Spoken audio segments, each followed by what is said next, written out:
मुझे तो डर लग रहा है, अगर वाकई में कोई आत्मा हुई तो आत्मा के साथ अंताक्षरी खेलेंगे। मजाक मत कर यार, अगर सचमुच में आत्मा हुई तो? हाँ तो उससे निपटने का तरीका ढूंढ लेंगे मेरे भाई, तू टेंशन मत ले। मगर कैसे? अब यार जब आत्मा आएगी ना तो आइडिया अपने आप दिमाग में आ जाएगा। चलते। नहीं मैं नहीं जाऊंगा। तुझे डर लग रहा है? डरपोक? मैं डरपोक नहीं हूँ। हाँ तो चल अंदर, देखते हैं कि तू डरपोक है कि नहीं। आजा। क्या हो गया? तू तो बोल रहा था कि तुझे डर नहीं लगता। तो चल ठीक है।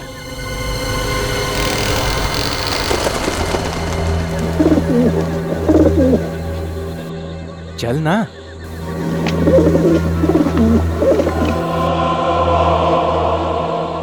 यार कितना सन्नाटा है यहाँ पे। मैं कह रहा था तुझे अंदर नहीं चलते, मगर तू। ए डरपोक, तू बात बात पे ना डरना छोड़ दे। ये साइलम था, सोच एक जमाने में कितने लोग रहते होंगे यहाँ।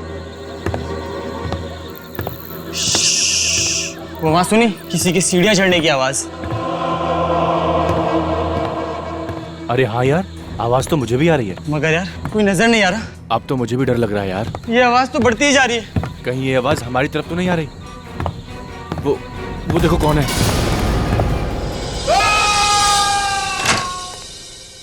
गौतम क्या हुआ अमित को? विनीत भैया, कल रात हम जो वनराज नगर में पुराना मानसिक चिकित्सा केंद्र है वहाँ गए थे। वनराज नगर के मानसिक चिकित्सा केंद्र? जहाँ तक मेरी जानकारी है तो बंद पड़ा। तुम लोग क्या करने गए थे वहाँ? हमने कुछ दोस्तों से शर्त लगाई थी कि वहाँ पर हम एक रात गुजार सकते हैं।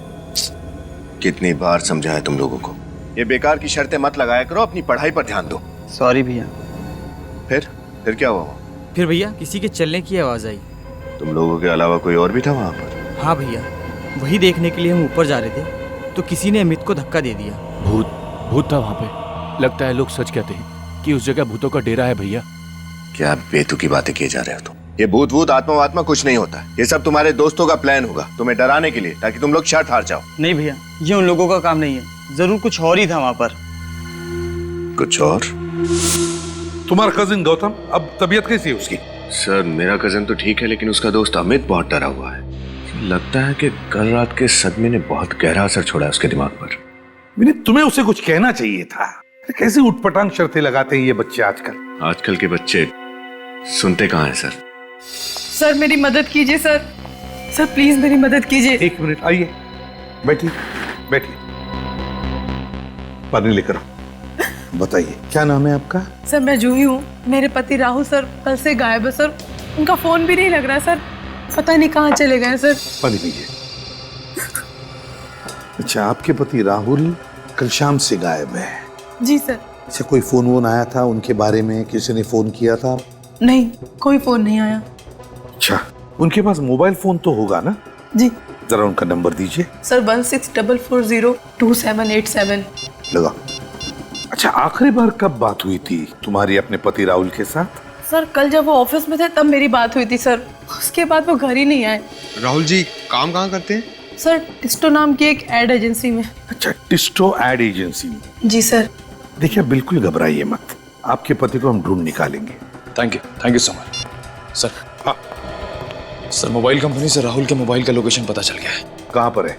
सर उसका मोबाइल वनराज नगर इलाके के एक पुराने बंद पड़े असाइलम में है। वनराज नगर के असाइलम में? सर कल रात को गौतम और अमित भी वहीं गए थे।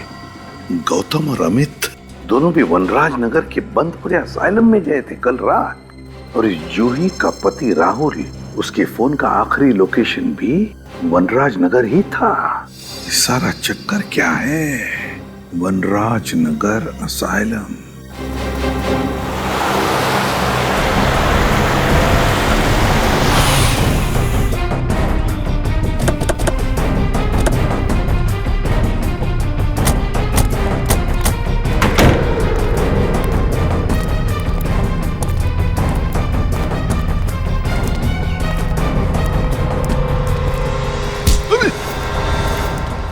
कैसी जगह है ये राहुल हमें यहीं पर मिलेगा। उसका फोन आखिरी बार यहीं पे ट्रेस हुआ है, इसी बंद असाइलम में। ढूंढना होगा। फ्रेडी तुम इस तरफ जाओ। पंकज इधर, मुंह मत देखा करो, जाओ जल्दी। विनीत इस तरफ जा, मैं उधर जाता हूँ। हाँ संभल के।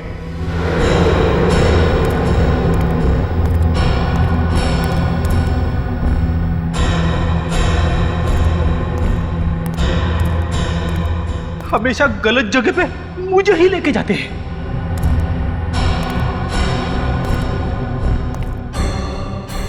निखिल भी था, उसे भी ले जा सकते थे, मगर नहीं। हॉट सीट पे मुझे ही बैठना पड़ता है। सर जल्दी से आइए सर, यहाँ पे कोई है। क्या कर रहा? क्या हुआ? हाँ? सर मैंने यहाँ पे किसी आदमी की परछाई देखी सर। परछाई देखी? चुप! परछाई देखी, चलो देखते हैं कौन है इधर। कोई नहीं।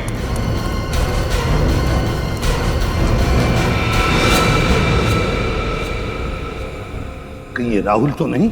फोटो दिखा, उसके पत्नी ने दिया हुआ। ये राहुल ही तो है। सर कितनी बेरहमी से इसकी गर्दन मरोड़ी है। जिसने भी किया है ना, कोई ताकतवर इंसान है। मुझे जो लग रहा है वो अगर मैं बोलूंगा तो चुप रहो। परछाई वाला आदमी वही खूनी है, वही खूनी है।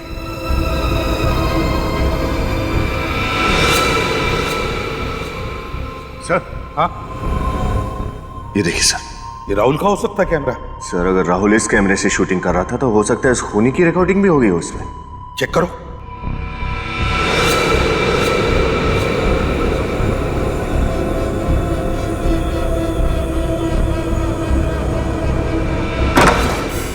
जो दरवाजा बंद होने की आवाज है, इसका मतलब कोई तो है यहाँ। देखते हैं।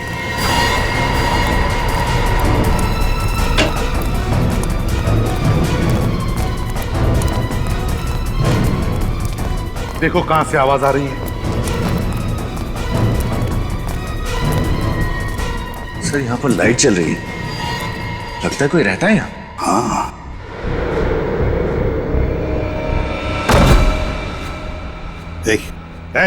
उठो। कौन हो तुम? यहाँ क्या कर रहे हो? मैं यही रहता हूँ। बीवी मर चुकी है, बेटों ने मुझे घर से निकाल दिया। मैं भीख मांगकर अपनी पेट की आग बुझाता हूँ। आपके बेटों ने आपको घर से बाहर निकाल दिया? शर्म आनी चाहिए उन्हें। यहाँ पर एक खून हुआ है। खून? यहाँ इस बिल्डिंग में। क्या तुमने वो खून होते हुए देखा या फिर उसके बारे में कुछ जानते हो? कल मैंने कुछ लोगों का शोर शराबा सुना। शोर शराबा? हाँ, कल कुछ लोग दारू पी के शोर शराबा कर रहे थे। मुझे लगा दारू पी के ये लोग मस्ती कर रहे, इसलिए मैंने ध्यान नहीं दिया। अच्छा, यहाँ पे कोई लड़की आती रहती है? लड़की? वो मरी हुई लड़की, नर्स। नर्स? नर्स है वो? हाँ, वो खून की प्यासी है। वो अपना बदला लेने के लिए चारों तरफ भटकती फिरती है। खून की प्यासी आत्मा। सर, आत्मा। कौन हो सकता है ये ताकतवर इंसान जिसने इतनी बेरहमी से राहुल को मारा है? सर हाँ, फुटेज रेडी है, देखो।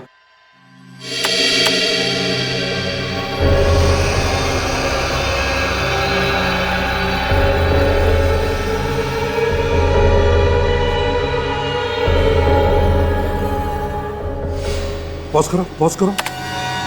जिसकी भी परछाई है उसने सिर पर भी कुछ पहना है, टोपी जैसे। नर्सेस के सिर पर जैसे वो टोपी होती है, उस तरह का। हाँ सर, वो बुजुर्ग आदमी भी तो बता रहा था ना कि असाइलम में एक नर्स आती है। फिर आगे प्ले करो। सर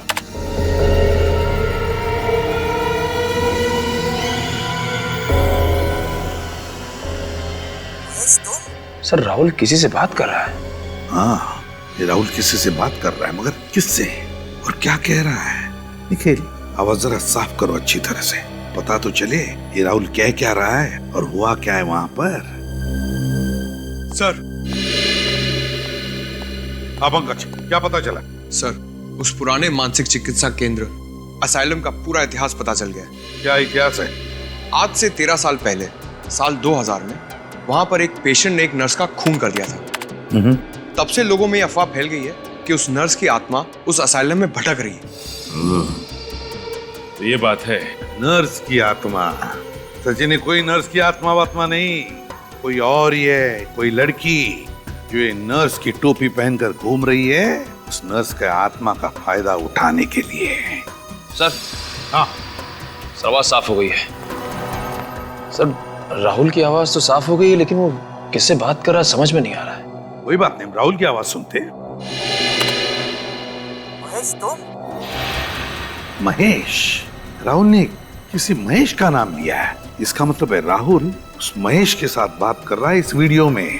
सर कहीं राहुल को इस महेश ने तो नहीं मारा? हो सकता है। महेश, राहुल की आवाज सुनकर ऐसा लग रहा था जैसे महेश को देखकर राहुल चौंक गया। इसका मतलब है राहुल और महेश एक दूसरे को जानते थे। राहुल के ऑफिस में जाकर देखना होगा कि है कौन ये महेश।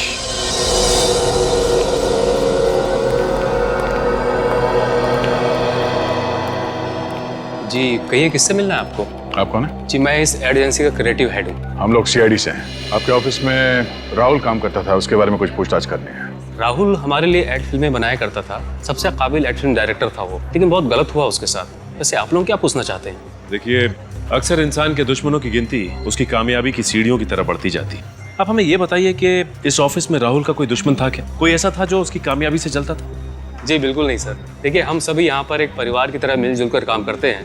किसी की किसी से कोई ईर्ष्या या दुश्मनी नहीं है। ये सब कहने की बातें हैं। अक्सर लोगों को अपने करीबी लोग या दोस्तों के कामयाबी से पेट में दर्द तो होता ही है, क्यों? देखिए, मैं आपकी बात से इनकार तो नहीं करता, लेकिन राहुल की किसी के साथ कोई खास दुश्मनी नहीं थी। महेश से? महेश? कौन महेश? कौन महेश? इस एड एजेंसी में महेश नाम का आदमी काम करता है ना? जी नहीं। तो राहुल के मुंह से कभी महेश का नाम सुना? जी कभी नहीं। राहुल का कोई डेस्क तो होगा ना यार? हाँ है। क्या हम देख सकते हैं? जी हाँ, आइए मैं आपको दिखाता हूँ। अच्छा, राहुल को वनराज नगर के पुराने असाइलम में इस एड एजेंसी ने भेजा था? जी नहीं, हमने नहीं भेजा। ये है राहुल का डेस्क। अच्छा ये बताइए कि पिछले कुछ दिनों से राहुल किसी बात को लेकर परेशान था क्या? जी हाँ, पिछले कुछ महीने से वो काफी छुट्टियां लेने लगा था। महीने में 4-5 छुट्टियां तो ले ही लेता था। और ये 4-5 छुट्टियां किस लिए लेता था वो? ये तो पता नहीं। मैंने कई बार जानना चाहा, लेकिन हर बार वो बात को टाल गया। उसने कभी मुझे ठीक ठाक जवाब नहीं दिया। जवाब मिल गया है।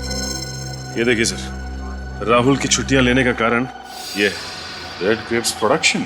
राहुल तो इस एड एजेंसी में काम करते करते इसने खुद का प्रोडक्शन हाउस भी खोल लिया। राहुल ने खुद का प्रोडक्शन हाउस खोल लिया और हमें पता तक नहीं। हो सकता है सर ये अपनी ही किसी शूटिंग के सिलसिले में उस मानसिक चिकित्सालय गया, मगर उसने हमें किसी भी बात की भनक तक लगने नहीं थी। भनक लगने देता कैसे? अगर आप लोगों को पता चलता कि राहुल खुद का प्रोडक्शन हाउस खोल के बैठा है, तो क्या आपकी एड एजेंसी उसे एड फिल्म बनाने देती? ये बात तो है। जरा देखो कुछ और मिलता है क्या?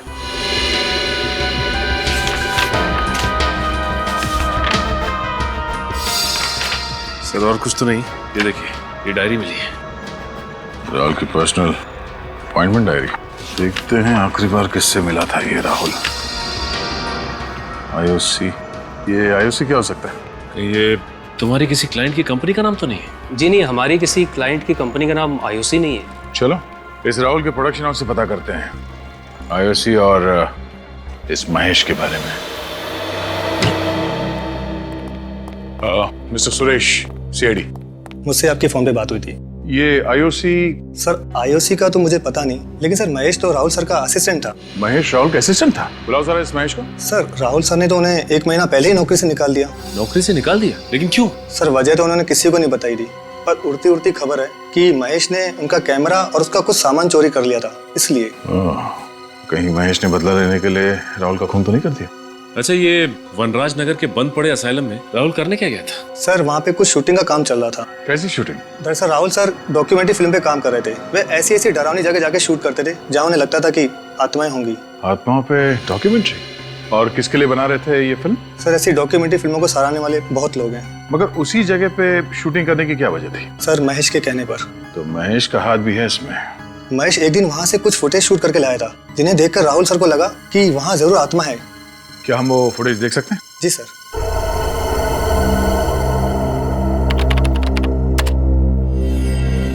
सर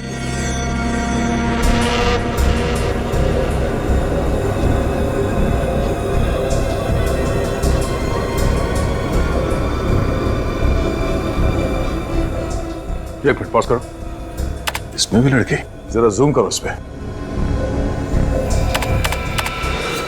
देखा सचिन, कांच में लड़की का चेहरा साफ नजर आ रहा है। राहुल की वीडियो रिकॉर्डिंग में भी लड़की दिखी थी ना? हाँ सर, लगता है ये लड़की महेश से मिली हुई है और इन दोनों ने मिलकर राहुल का खून किया है। अब इन सारे सवालों का जवाब उस मानसिक चिकित्सालय से ही मिलेगा।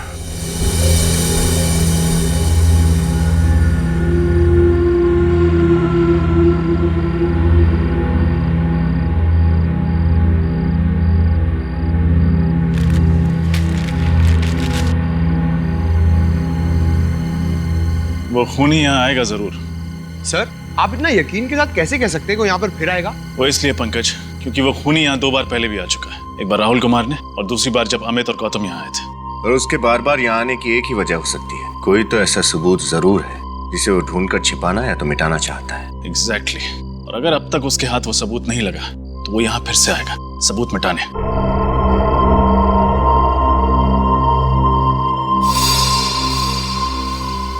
ये देखिए, खून की प्यासी नर्स।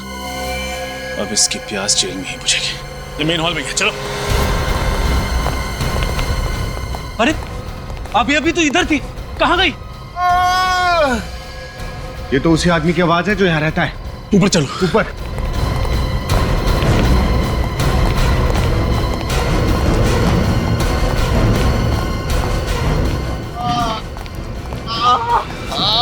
किसने किया ये? उसी नर्स की आत्मा ने। वो मुझे छोड़ेगी, मार डालेगी मुझे। कोई आत्मा वात्मा नहीं है, किसी का सोचा हुआ खेल है और आज उसके खेल को बिगाड़ के रहेंगे। पंकज, इनको बाहर ले जाओ।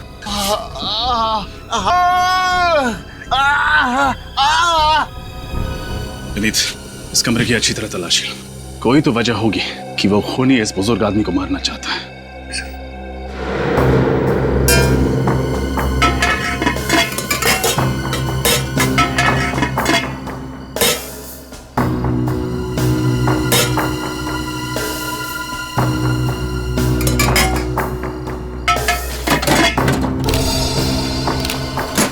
सर, ये देखिए, ये लिफाफा यहाँ पर रखा हुआ था, इस पर राहुल का नाम लिखा हुआ है।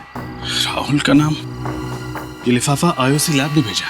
एक मिनट, राहुल की डायरी में आईओसी लैब के साथ अपॉइंटमेंट के बारे में लिखा था ना? सर, कहीं ये खूनी इस लिफाफे को ढूंढने तो यहाँ बार बार नहीं आता? देखते हैं इसके अंदर क्या है। What? एक लड़की की हड्डी के टुकड़े की फोरेंसिक रिपोर्ट? अब ये क्या नई पहेली है? एक लड़की की हड्डी की फोरेंसिक रिपोर्ट इस बुजुर्ग आदमी के कमरे में क्या कर रहे हैं? सर, कहीं ये रिपोर्ट इसे राहुल की लाश के पास तो नहीं मिली और ये उठाकर उसे यहाँ ले आया? हो सकता है विनीत, या फिर ऐसा भी हो सकता है कि राहुल ने मरने से पहले ये लिफाफा आकर इस कमरे में छुपा दिया, उस समय जब ये बुजुर्ग आदमी इस कमरे में नहीं थे। शायद ऐसा ही हुआ होगा सर, वरना पूछताछ करने के बाद ये आदमी हमें इस लिफाफे के बारे में जरूर बताता, लेकिन इसने कुछ नहीं बताया। हाँ विनीत, ये बात भी है। आईओसी लैब से हड्डी का टुकड़ा साड़ू के साहब को भेज दो।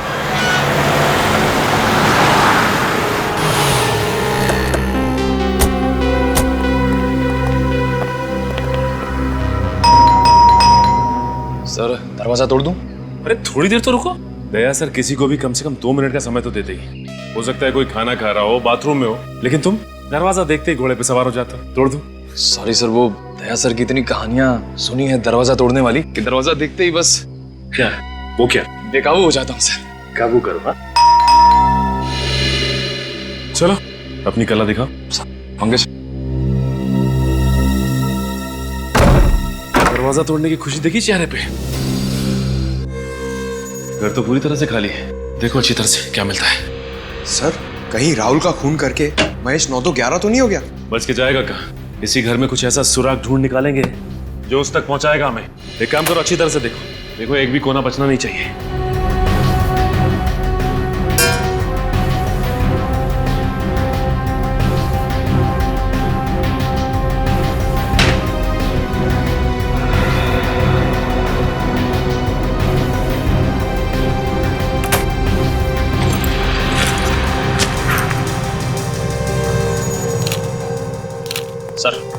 सर महेश की कबड़ में से ये बैग, ये ट्राइपॉड और ये स्टिल कैमरा मिला है। ये वही सामान तो नहीं जो राहुल के ऑफिस से चोरी हुआ था? असल लगता है वही सामान है ये। और इसी सामान की वजह से राहुल ने महेश को ऑफिस से निकाल दिया। सर, ये देखिए, ये लड़की की फोटो मिली है और पीछे इसका नाम लिखा है, मधुमिता। ओह माय गॉड, ये तो वही लड़की है जिसे हमने असाइलम की फुटेज में देखा था। मतलब सर, राहुल ने जो डॉक्यूमेंट्री की फुटेज शूट की थी पागल खाने में आत्मा वगैरह की, सारा फुटेज झूठा था। सर, मधुमिता और महेश ने दोनों ने मिलकर ये खिचड़ी पकाई है। लगता तो ऐसे ही। मधुमिता का नंबर ट्राई करके देखते हैं। फोन तो बंद आ रहा है। इस महेश का पता लगाना होगा किसी भी हाल में। एक बार ये मधुमिता हाथ लग जाए ना तो महेश तो खुद ब खुद हमारे हाथ लग जाएगा। महेश और मधुमिता ये महेश और मधुमिता, इन दोनों को जल्दी से जल्दी ढूंढना होगा।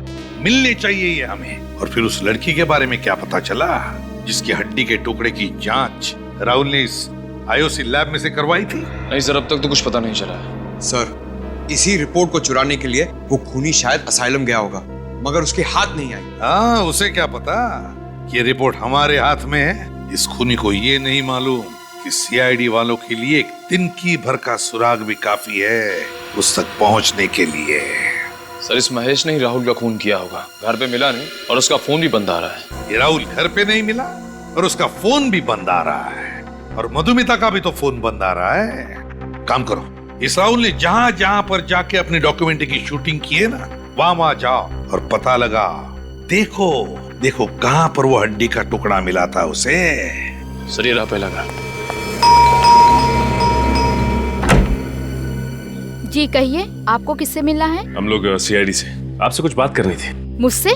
किस बारे में? उस डॉक्यूमेंट्री फिल्म के बारे में जो राहुल आपके घर पे शूट कर रहा था। ओह, उसके बारे में?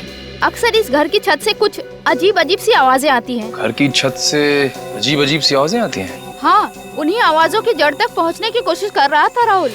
सर, कई बार मैंने ये महसूस किया है कि हमारे मोहल्ले में बिल्ली की आत्मा भटकती रहती है। बिल्ली की आत्मा? जी सर, अभी पिछले साल की बात है। एक बिल्ली ट्रक के नीचे आ गई थी। तब से उस बिल्ली की रोने की आवाज पूरे मोहल्ले वालों को सुनाई देती है। वैसे भी ये आत्मा वात्मा कुछ नहीं होती, और ऊपर से बिल्ली की आत्मा, ये सब आपका वहम है। अमावस की रात को मैंने सामने वाले घर की छत पे एक आत्मा को टहलते हुए देखा। बहुत ही भयानक लग रही थी वो। अमावस की रात में तो वैसे भी रोशनी बहुत कम होती है। आपने किसी आत्मा को नहीं बल्कि आदमी को टहलते हुए देखा होगा वहाँ। अभी तक कहीं भी कुछ भी ठोस नहीं मिल पा रहा है। हाँ, ये बात तो है पंकज। इसी बात का तो गुस्सा मुझे भी आ रहा है। आज के जमाने में भी लोग अंधविश्वास पे इतना यकीन करते हैं। सर, आखिरी घर सुमित का और उसकी पत्नी उदिता का बचा है। सुमित और उसकी पत्नी उदिता का? हाँ सर। हाँ सर, क्या मधुमिता का फोन ट्रेस हो गया इसी एरिया में? सर, ये तो बहुत ही अच्छी खबर है। फिर तो इस महेश तक हम आसानी से पहुंच सकते हैं। ओके सर, हम लोग वहां पहुंच रहे हैं।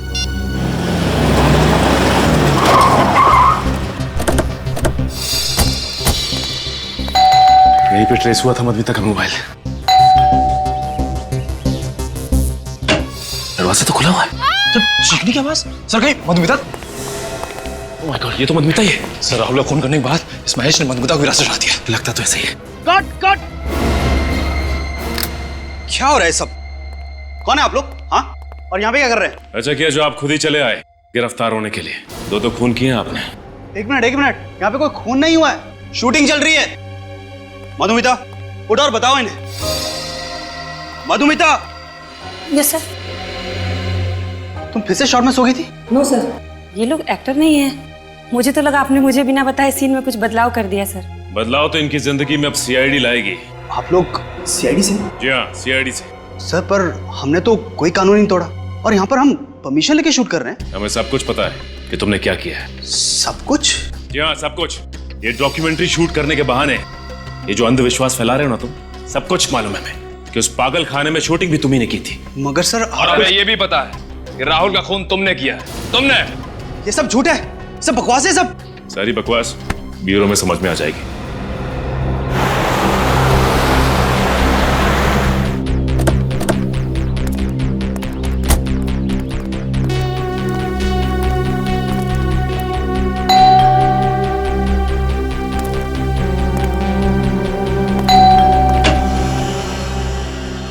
आप मिस्टर सुमित? जी, मेरा नाम सुमित है। आप लोग मेरे बैंक से लोन के सिलसिले में आए? नहीं, लोन वोन कुछ नहीं। हम लोग सीआईडी से। सीआईडी? कौन है सुमित? कोई नहीं, तुम बिस्तर से उठ के क्यों आ गई? डॉक्टर ने तुम्हें आराम करने के लिए कहा है। पानी चाहिए था। तो मुझे बुला लिया होता ना, मैं दे देता। चलो आराम करो, चलो चलो। हाँ, संभल के जाओ, आराम करो। सॉरी, दरअसल मेरी वाइफ की तबीयत कुछ ठीक नहीं है। क्या हुआ है? कुछ खास बीमारी नहीं है, आयरन की कमी है, इसलिए थोड़ी कमजोरी है। डॉक्टर ने दवाई दी है, कुछ ही दिनों में ठीक हो जाएंगी। लेकिन सर, सीआईडी वाले यहाँ तो सब ठीक है। मिस्टर सुमित, कुछ हफ्तों पहले एक राहुल कुमार ने आपके घर में डॉक्यूमेंट्री शूट की थी, ये पता लगाने के लिए कि आपके घर में आत्माएं हैं या नहीं। ओह, उस डॉक्यूमेंट्री के सिलसिले में आप लोग यहाँ आए हैं? जी हाँ, हम आपको बता दें कि मिस्टर राहुल का खून हो गया है। What? राहुल का खून हो गया? कैसे? किसने किया ये सब? बस उसी की इंक्वायरी चल रही है। उसी का पता लगा रहे हैं हम लोग। अच्छा सुमित, आप काफी पढ़े लिखे आदमी हैं, फिर भी आप भूत प्रेत पे यकीन करते हैं? सर, किसी के पढ़े लिखे होने या ना होने से कोई फर्क नहीं पड़ता। वैसे मुझे पूरा विश्वास है कि आत्माएं नहीं होती, इसलिए तो राहुल को बुलाया था यहाँ, ताकि वो इस घर को शूट करे और उदिता का वहम दूर हो। वहम? कैसा वहम? उदिता को अक्सर इस घर में अकेले में आवाजें सुनाई देती हैं और उसे लगता है कि इस घर में कोई आत्मा है जो डेरा डाले बैठी है। तो इसलिए आपने राहुल से कहा कि यहाँ आकर शूटिंग करे और पता लगा यहाँ आत्मा है या नहीं। एग्जैक्टली। और जैसा कि मेरा विश्वास था, इस घर में कोई आत्मा नहीं निकली। वैसे सुमित, आपको एतराज ना हो तो हम आपके घर की तलाशी ले सकते हैं? सर, दरअसल मेरी एक इम्पोर्टेंट मीटिंग है, मैं ऑलरेडी लेट हो चुका हूँ। इफ यू डोंट माइंड, ये तलाशी आप फिर किसी दिन ले सकते हैं? नहीं, बस 5-10 मिनट लगेंगे। सर, एक रिक्वेस्ट है, जैसा कि मैंने आपको बताया, मेरी पत्नी की तबीयत ठीक नहीं है, उसे कोई परेशानी ना हो। नहीं, उसका ध्यान रखेंगे हम लोग।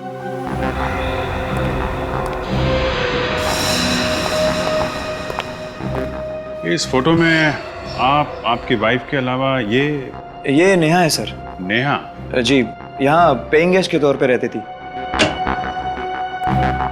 काफी दोस्ती लगती है आपकी वाइफ की और नेहा के बीच में। आपने ठीक पहचाना, नेहा और उदिता अच्छे दोस्त थे।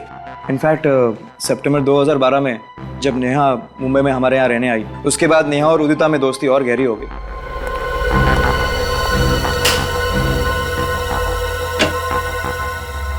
वैसे सर, आपको किस चीज की तलाश है? कोई ऐसा सुराग जिससे इस केस की तह तक हम लोग पहुंच सकें। लेकिन सर, आपको ऐसा क्यों लग रहा है कि वो सुराग मेरे घर पे मिलेगा? नहीं, जिन जिन घरों में राहुल ने शूटिंग की है, हम सब जगह जा रहे हैं। सिर्फ आपके घर में नहीं है, सभी जगहों पे जा रहे हैं हम लोग।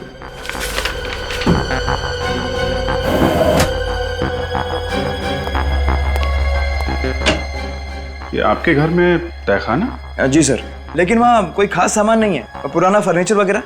मैं देखना चाहूंगा।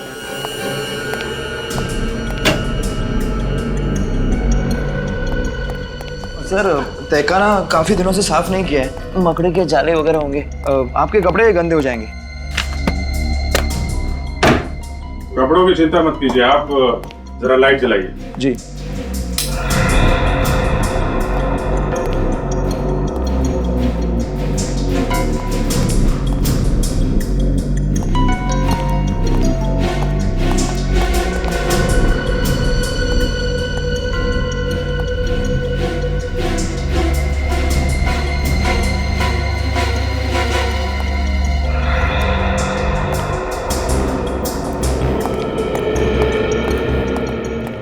सर, पूरे घर की अच्छी तरह से तलाशी ली है, कोई खास सुराग मिला नहीं। मैंने कहा था ना सर, आपकी मतलब कि कोई चीज़ यहाँ नहीं मिलेगी। ठीक है सुमित जी, अभी तो हम लोग जा रहे हैं, लेकिन जरूरत पड़ी तो आपको दोबारा परेशान करेंगे। सर, आप बेवजह हम पर शक कर रहे हैं। हमने राहुल का खून नहीं किया। हर खूनी यही कहता है कि उसने खून नहीं किया। राहुल का कैमरा तुमने चुराया, उसका बाकी का सामान भी तुमने ही चुराया है ना? चुराया नहीं था सर, बिना कहे कुछ समय के लिए इस्तेमाल किया था। ये डॉक्यूमेंट्री फिल्म शूट करनी थी और इसलिए राहुल ने तुम्हें नौकरी से निकाल दिया और तुमने उसकी जान ले ली। आप क्या कह रहे हैं? इतनी छोटी सी वजह के लिए मैं उसकी जान क्यों लूंगा? ओहो, नौकरी से निकाल दिया वो तुम्हें छोटी सी वजह लगती है, हा? ये तो बहुत बड़ी वजह है, समझे? हमारे लिए तो ये बहुत बड़ी वजह है। और तुम मधुमिता, तुम्हारा क्या कहना है? सर, मुझे इस सब में क्यों फंसाया जा रहा है सर? कोई फंसा नहीं रहा है तुम्हें यहाँ पर, समझे? सर देखिए, मैं तो सिर्फ एक एक्ट्रेस हूँ, मुझे जो भी किरदार मिलता है मैं बस पूरी ईमानदारी से उसे निभाती हूँ सर। हाँ, ये तो बड़ी ईमानदारी से अपना किरदार निभाती है, इतनी ईमानदारी से कि इसे पता ही नहीं चलता वो कौन सा किरदार निभा रही है और किस लिए, है ना? जानते हो इस लिफाफे में क्या है? नहीं, क्या है? इस लिफाफे में उस लड़की की हड्डी की डीएनए रिपोर्ट है जो राहुल ने लैब में भेजी थी। हड्डी की डीएनए रिपोर्ट? हाँ, हड्डी की। तो बताओ, राहुल के अलावा और किसकी जान ली है तुमने? वो लड़की कौन थी जिसे मारा तुमने? मैंने किसी की जान नहीं ली। आप मेरा यकीन क्यों नहीं करते? तो फिर वनराज नगर क्यों गए थे असाइलम में राहुल के पीछे पीछे? उसे डराने के लिए। पर वो सब मजाक था, सिर्फ मजाक। हाँ, मैं राहुल से बदला लेना चाहता था, लेकिन उसे डरा कर, उसे मारकर नहीं। अच्छा अच्छा अच्छा। और डराने के लिए तुम मधुमिता को लेकर गए थे ना, नर्स की आत्मा बनाकर, है ना? नर्स की आत्मा? हाँ, नर्स की आत्मा। बिल्कुल नहीं सर, महेश के साथ इससे पहले मैंने सिर्फ एक ही बार शूटिंग की थी। और उसमें मैं नर्स नहीं बनी थी सर। हाँ सर, वहां मैं अकेले ही गया था, मेरे साथ कोई नहीं था। अकेले गया था मतलब कि वो परछाई नहीं थी, वो आत्मा असली थी सर। पंकज, अगर तुम अकेले गए थे तो फिर तुम कहाँ थे 25 फरवरी की रात को? बताओ। मैं अपनी सहेली की शादी में गई थी सर। आप चाहे तो निशा से पूछ सकते हैं। वो तो हम पूछ ही लेंगे, पूरी पूछताछ करेंगे हम तुम दोनों के बारे में। फिलहाल तो तुम्हें जाने दे रहा हूं मैं, लेकिन एक बात याद रखना, अगर जरूरत पड़े तो तुम दोनों को फिर से आना पड़ेगा यहाँ पर, समझे? जा सकते हो। Thank you sir.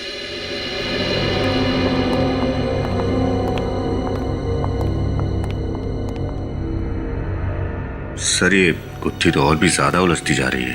अगर वो परछाई इस मधुमिता की नहीं थी तो फिर किसकी थी? पता चल जाएगा विनीत, वो परछाई किसकी थी पता चल जाएगा। ये गुत्थी अब धीरे धीरे सुलझती जा रही है। ये गुत्थी सर, इसका मतलब इस केस में कोई और भी लड़की शामिल है? हो सकता है। हमारे फोरेंसिक लैब का रिपोर्ट कहाँ है? Yes sir.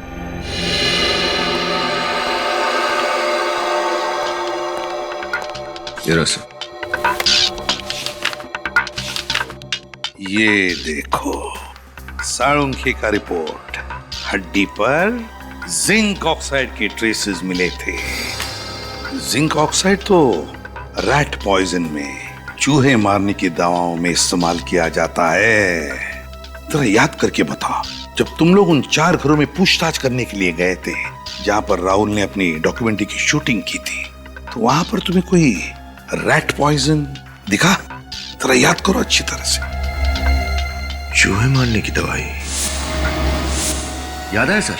ये सुमित और उदिता के घर के तहखाने में मैंने एक चूहेदानी देखी थी। चूहेदानी थी सुमित और उदिता के घर में? अगर चूहादानी है तो चूहे मारने की दवाई भी होगी। ये सुमित और उदिता जरूर कुछ न कुछ छुपा रहे हैं हमसे। सुमित और उदिता के इंटरव्यू में एक बात गौर करने वाली है सचिन। वो कैसे? जैसे उदिता ने नेहा का नाम लिया, सुमित परेशान हो गया। सर लगा तो मुझे भी ऐसा ही था, लेकिन ये नेहा तो उदिता की सहेली है ना, उसके घर पे रहने के लिए गई थी, तो फिर सुमित उसे लेके परेशान क्यों होगा? कुछ तो है सचिन जो ठीक नहीं है। ये नेहा इनके घर रहने आई थी और फिर अचानक गायब हो गई। हाँ सर, कुछ तो ऐसा है जो अब तक हमें पता नहीं चला है। उदिता ने अपने इंटरव्यू में भी ये नेहा कहाँ रहती है बताया था ना? CP colony Pune. पुणे। अब वहाँ नेहा के घर चलकर पता चलेगा कि माजरा क्या है। हाँ हाँ, आ रही हूँ।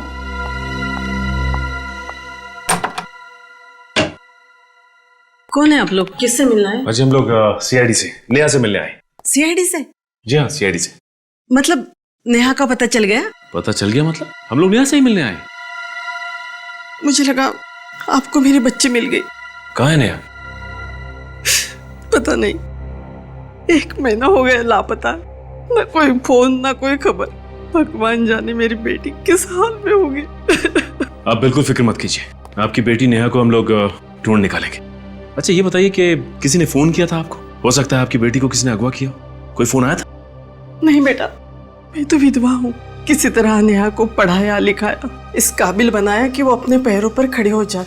अगर किसी अगवा करने वाले का फोन भी आता ना, तो उनको देने के लिए मेरे पास पैसा है ही कहाँ। माँ जी कहीं ऐसा तो नहीं कि नेहा अपनी मर्जी से घर छोड़ के चली गई हो? अरे कैसी बातें कर रहे हैं आप? दुनिया की ऐसी कौन सी बेटी होगी जो अपनी माँ को इस तरह छोड़ के जाएगी, वो भी बिना बताए। माँ जी अगर आपको एतराज ना हो तो हम नेहा के कमरे की तलाशी ले सकते हैं। शायद उसके कमरे से ऐसा कुछ मिल जाए जो हमें नेहा तक पहुंचा दे। जी। पंकज, कमरे की तलाशी। कहाँ है उनका रूम? भाई तरफ। अच्छा माँ जी ये बताइए कि नेहा से आपने आखिरी बार कब बात की थी? 19 जनवरी को, जिस दिन नेहा वापस आने वाली थी। सुबह उसका फोन भी आया था, कह रही थी 12 बजे की बस से आएगी, लेकिन वो आई नहीं। आपको क्या लगता है नेहा किसी बात को लेके परेशान थी, चिंतित थी? नेहा ने खुद तो अपनी परेशानी के बारे में कभी नहीं बताया, लेकिन माँ हूँ उसकी तो। आपको क्या लगता है किस बात को लेके नेहा परेशान थी? क्या वजह थी उसकी परेशानी की? बेटा, नेहा बड़े बड़े सपने लेकर मुंबई शहर गई थी। उसमें कुछ बन दिखाने का हौसला था, इसलिए जब उसने कहा कि वो हमेशा हमेशा के लिए वापस आ रही है, तभी मैं समझ गई थी कि जरूर कुछ हुआ है।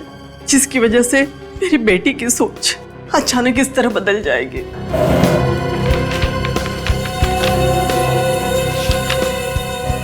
सर!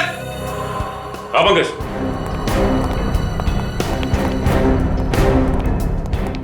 सर, यहाँ गौर कीजिए।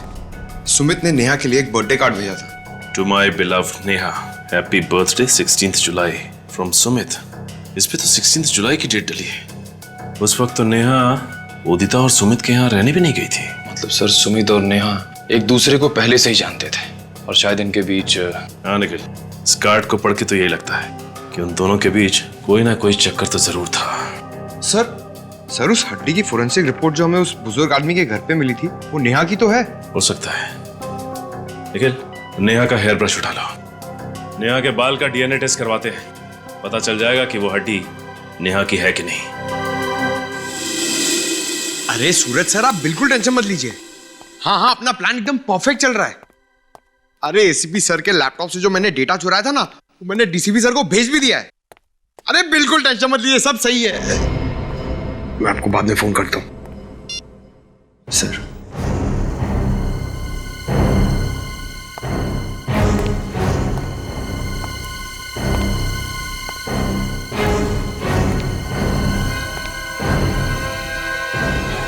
तुम एक सीआईडी ऑफिसर हो, एक सीआईडी ऑफिसर, समझे? और वो सीआईडी ऑफिसर वही काम करता है जो अपने देश के या फिर समाज के हित में होता है।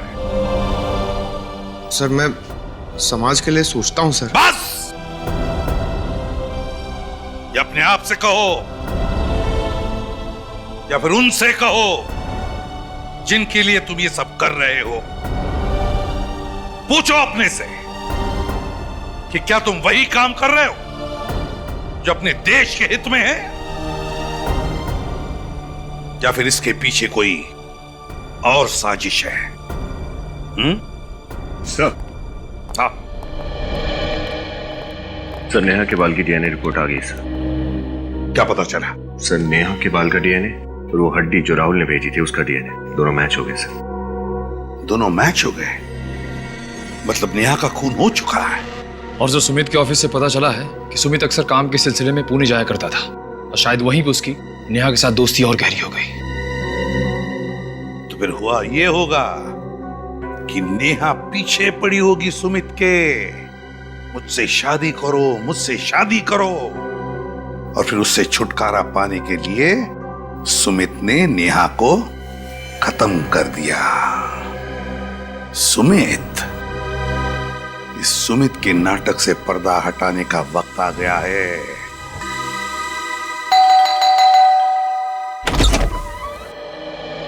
जी, आप लोग? आप कहीं जॉगिंग वॉगिंग पे जा रही हैं क्या उदिता जी? जी नहीं, बस ऐसे ही टहलने जा रही थी। अच्छा, सुमित कहाँ है, जरा बुलाइए। सुमित तो घर पर नहीं है। कहीं आप झूठ तो नहीं बोल रही? भला मैं आप लोगों से झूठ क्यों बोलूंगी? पर आप लोग सुमित को क्यों ढूंढ रहे हैं? बहुत जल्द पता चल जाएगा। श्रेया, विनीत, अच्छी तरीके से घर की तलाशी लो। लेकिन अरे, आप लोग पहले इस घर की तलाशी ले चुके हैं, तो अभी दोबारा?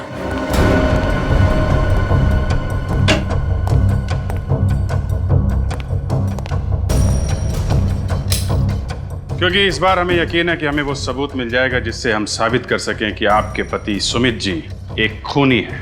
क्या? सुमित और खूनी? ये सब आप क्या कह रहे हैं? आपको याद है नेहा गायब हो चुकी है? हाँ, मुझे पता है, मगर सुमित का इन चीजों से क्या लेना देना है?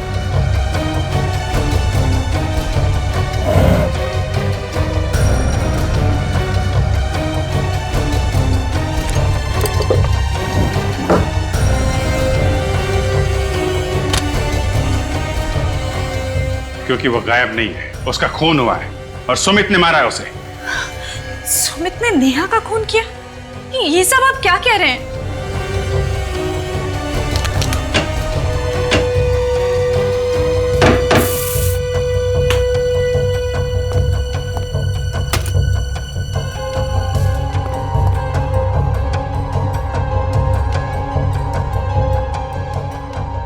मेरे पति किसी का खून खून नहीं कर सकते। सर। हाँ विनीत। सर नीचे आइए प्लीज।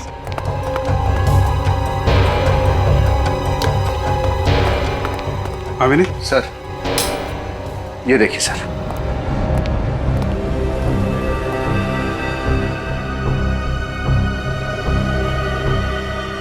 इतना सारा खून।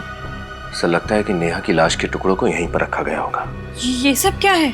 वही तो हम आपसे पूछना चाहते हैं, क्या ये सब? मुझे कैसे पता होगा? मैं नहीं जानती कि ये सब यहाँ कैसे आया। एक लड़की नेहा जो आपके घर में पेइंग गेस्ट के तौर पे रहती है, आपकी सबसे अच्छी सहेली है, वो अचानक गायब हो जाती है, आपको कुछ पता नहीं चलता? सर लेकिन उदिता,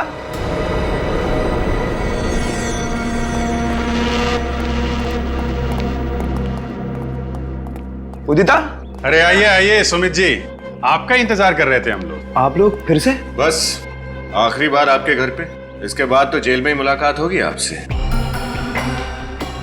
जेल में? ये क्या कह रहे हैं आप? सच कह रहे हैं, नेहा का बेदर्दी से खून कर दिया और आप भोले बन रहे हो। क्या? नेहा का खून हो गया? ये क्या कह रहे हैं आप? मैं क्यों उसे मारूंगा? वो तो मेरी अच्छी दोस्त थी। दोस्ती पे जब प्यार का रंग चढ़ता है ना, तो जिंदगी में तूफान आ जाता है। देखिए, जैसा आप सोच रहे हैं वैसा कुछ भी नहीं है। मिस्टर सुमित, तुमने जो नेहा को प्यार भरा ग्रीटिंग भेजा था, वो हमारे हाथ लग चुका है। सुमित ये क्या बोल रहे हैं? कौन से ग्रीटिंग कार्ड की बात कर रहे हैं ये लोग? उदिता, इन पर विश्वास मत करो, ये लोग झूठ बोल रहे हैं।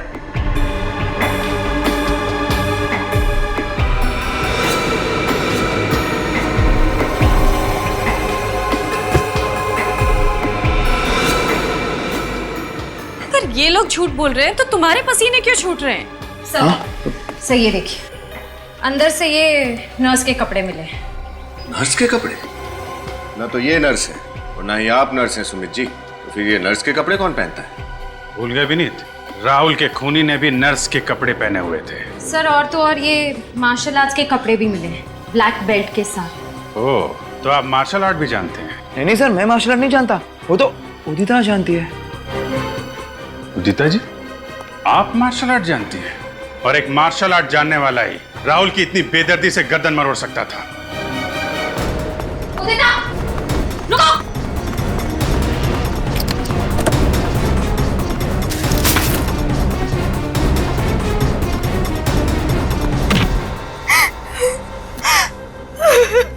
क्यों किया ये सब? नेहा और मैं बहुत अच्छे दोस्त थे, इसलिए नेहा जब पुणे से मुंबई आई तो मैंने उसे अपने घर पे रहने दिया, और बदले में उसने क्या दिया? उससे मेरा पति छीन लिया। लाश कहाँ है नेहा की? पीछे गार्डन में दफनाई हुई है। मुझे ऐसा लगता है कि इस घर में जो आवाजें हैं वो नेहा की आत्मा की है। आत्मा की नहीं, तुम्हारे अंतरात्मा की आवाज है। तुम्हारा गिल्ट, आत्मग्लानि तुम्हें तब तक परेशान करते रहेंगे जब तक तुम्हारे किए की सजा तुम्हें नहीं मिल जाती। शायद फांसी होगी तुम्हें।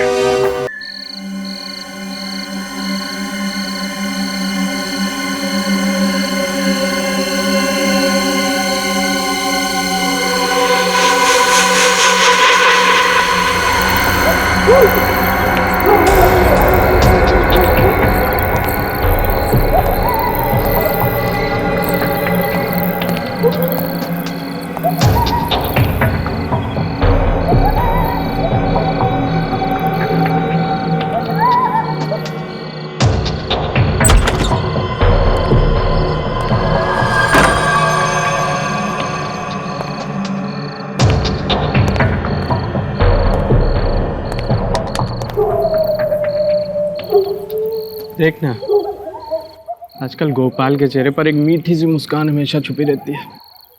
हाँ यार, मगर बात क्या है? तुझे तो यार हर बात लेट पता चलती है।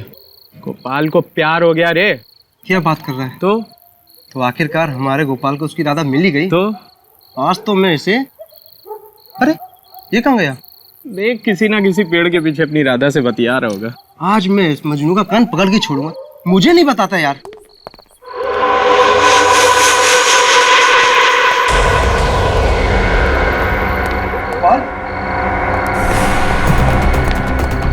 गोपाल, ए गोपाल, ए महेश, महेश, गोपाल मर गया, महेश।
तीन लोग यहीं रुको, हम तीन अंदर जाएंगे।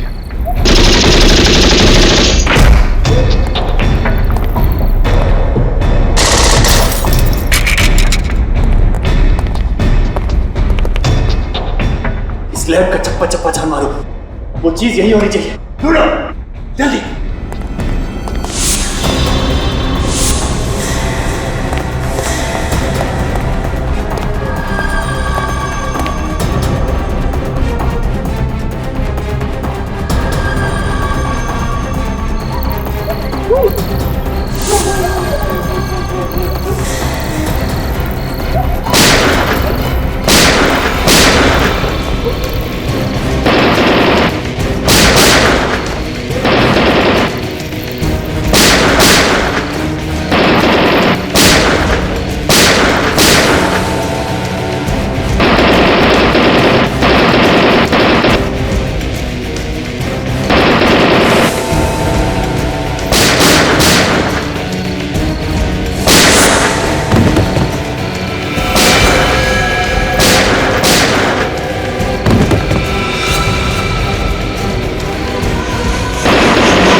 हेलो सर, गोली भी खत्म हो गई है सर। हाँ सर, दोनों मर गए सर। जिसके लिए हम यहाँ आए हैं वो अभी तक हमें मिला नहीं है। चाहे कुछ भी हो जाए, हर कीमत पर हमें ये मिशन पूरा करना है। और सुनो, गार्ड्स को अंदर आने मत देना। ठीक है बॉस, मैं रोकता हूँ उनको।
लैब को तहस नहस करके रखा है। लगता है सर किसी बड़े ग्रुप ने हमला किया है। ये देखिए सर, सीसीटीवी कैमरा तोड़ दिया गया है।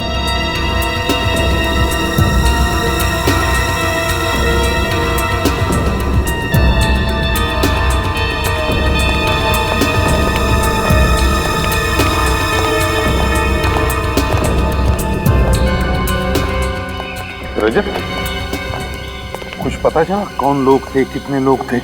सर पता नहीं कौन थे, कितने थे, लेकिन उनमें से 3 लोग मारे गए। सर हमने बिल्डिंग के अंदर 4 लोगों को फायरिंग करते हुए देखा था, और जब हम अंदर गए उन्हें मारने के लिए तो कुछ लोग उस खिड़की से कूदकर भाग गए। अच्छा, कुछ पता चला इन लोगों के बारे में? कुछ पता नहीं चला सर। मैंने इन सब की जेबें टोटल के देखी है, कोई आइडेंटिफिकेशन नहीं।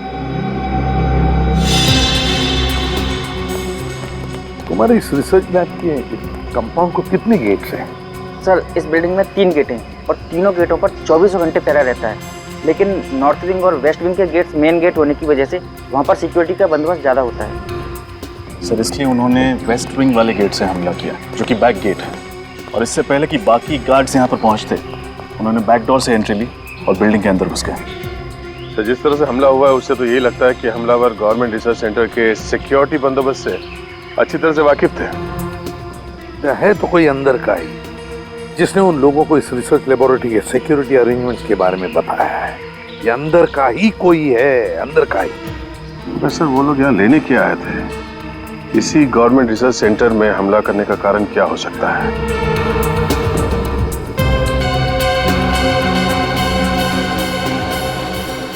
रजत, क्रिमिनल रिकॉर्ड से कुछ मैच हुआ? कुछ पता चला इनके बारे में? नहीं सर, रिसर्च लैब से मिले सभी उंगलियों के निशान और डीएनए सैंपल्स को चेक करवा लिया, लेकिन वो किसी भी क्रिमिनल से मैच नहीं करता। मतलब इनका कोई भी क्रिमिनल रिकॉर्ड नहीं है? ये कैसे हो सकता है? तो फिर ये लोग हैं कौन? बॉस। हाँ सर, उनके एक मिनट बॉस, ये देखो, ये जो बुलेट है ये .45 कैलिबर की है और ये हमारे देश में नहीं बनी। हमारे देश में नहीं बनी है? और इतना ही नहीं, ये जो गन्स हैं जिनसे ये बुलेट चलाई गई है ये भी विदेशी है। ये सब मॉडर्न टेक्नोलॉजी वाले हथियार हैं, आधुनिक तकनीक। इतने आधुनिक हथियार चलाने के लिए इन आतंकवादियों ने कोई खास किस्म की ट्रेनिंग ली होगी सर। सिर्फ इतना ही नहीं, ऐसे खतरनाक हथियार इस्तेमाल करने वाले लोगों के इरादे भी उतने ही खतरनाक होंगे। ये किसी आम चोर या गुंडे का काम नहीं है, इसमें जरूर किसी आतंकवादी गिरोह का हाथ है जो किसी ऐसी चीज के पीछे पड़े हैं जिससे देश की सुरक्षा को खतरा हो सकता है। माफ कीजिएगा सर, लेकिन मुझे नहीं लगता कि ऐसी किसी छोटी मोटी वारदात से इतने बड़े देश की सुरक्षा को कोई खतरा हो सकता है। सूरज, ग्रेट, आप लोग आ गए, बहुत अच्छा हुआ। अभिषेक प्लीज कम। अभिजीत, मुझे समझ नहीं आता ये हरकत कौन कर सकता है। मुझे आप लोगों की मदद की सख्त जरूरत है। इसीलिए हम लोग यहाँ पे आए हैं डॉक्टर रामानुजन। सबसे पहले आप हमें ये बताइए कि वो हमलावर लैब में से क्या चुराना चाहते थे? एक बायोलॉजिकल एजेंट चुराने आए थे जिसे मैंने हाल ही में इजाद किया है। Biological agent? कैसा बायोलॉजिकल एजेंट?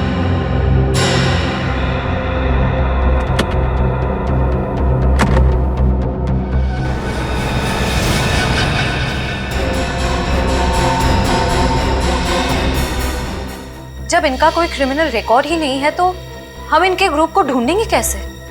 उनको ढूंढने में शायद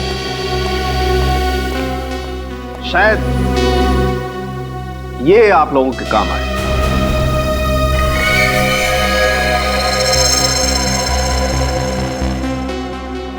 ये तो बाल है साड़ू के। हाँ बस, मैंने इन लाशों के बालों का डीएनए टेस्ट किया था और डीएनए टेस्ट के दौरान मुझे पता चला कि विक्टिम नंबर 2 और विक्टिम नंबर 3 ये दोनों एक ही किस्म के शैम्पू का इस्तेमाल करते थे। शैम्पू? मगर सालू के साहब, हमारे देश में हजारों शैम्पू के ब्रांड है और लाखों दुकानें हैं जहां पे शैम्पू बिकता है। लेकिन ये कोई साधारण शैम्पू नहीं है फ्रेडी सर, ये खास किस्म का शैम्पू है जो ईमू ऑयल, कीवी फ्रूट और एलोवेरा से बनाया गया है। मतलब ये खास किस्म का शैम्पू कुछ खास जगहों पर ही बनता है और खास दुकानों पर ही बिकता है। लेकिन आतंकवादी और महंगा असाधारण शैम्पू, सर बात कुछ समझ में नहीं आई। कुछ समझ में आ रहा है रजत, कुछ समझ में आ रहा है।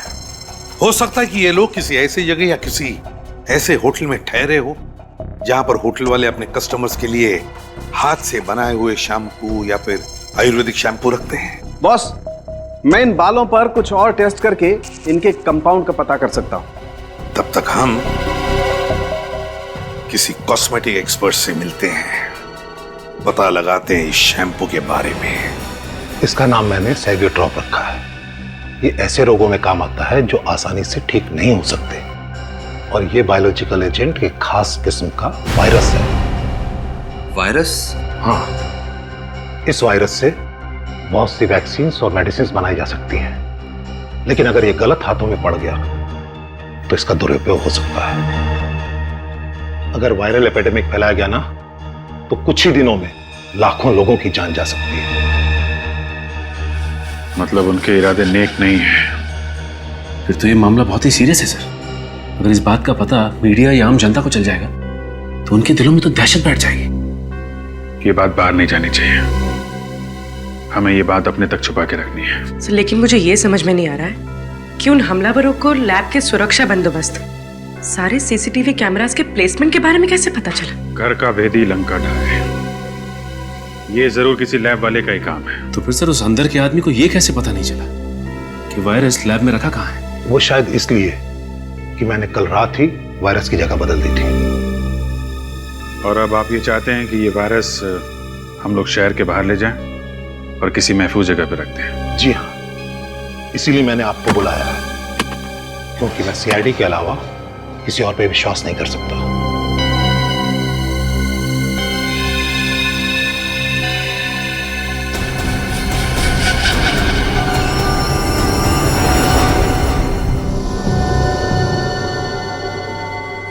अभिजीत, वो वायरस किसी भी हालत में हमें अशोकनगर वाली रिसर्च लैब में सुरक्षित तरीके से पहुंचाना चाहिए, किसी भी हालत में।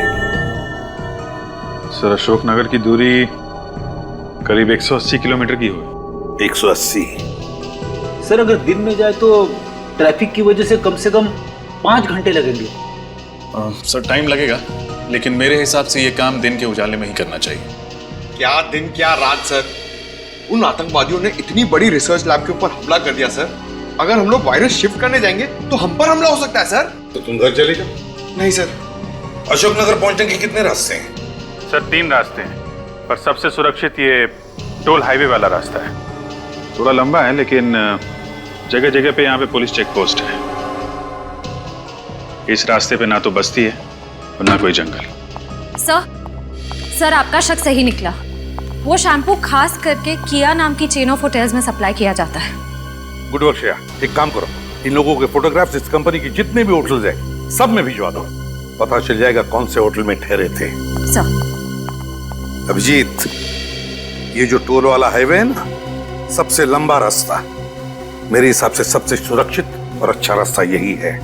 रजत, इस हाईवे पर जगह जगह पर नाकाबंदी करवाओ और जितने भी चेक पोस्ट है सबको चौकन्ना रहने के लिए कहो। Yes sir. और अभिजीत, वो वायरस तुम ही लेकर जाओ अशोकनगर, तुम ही लेकर जाओ।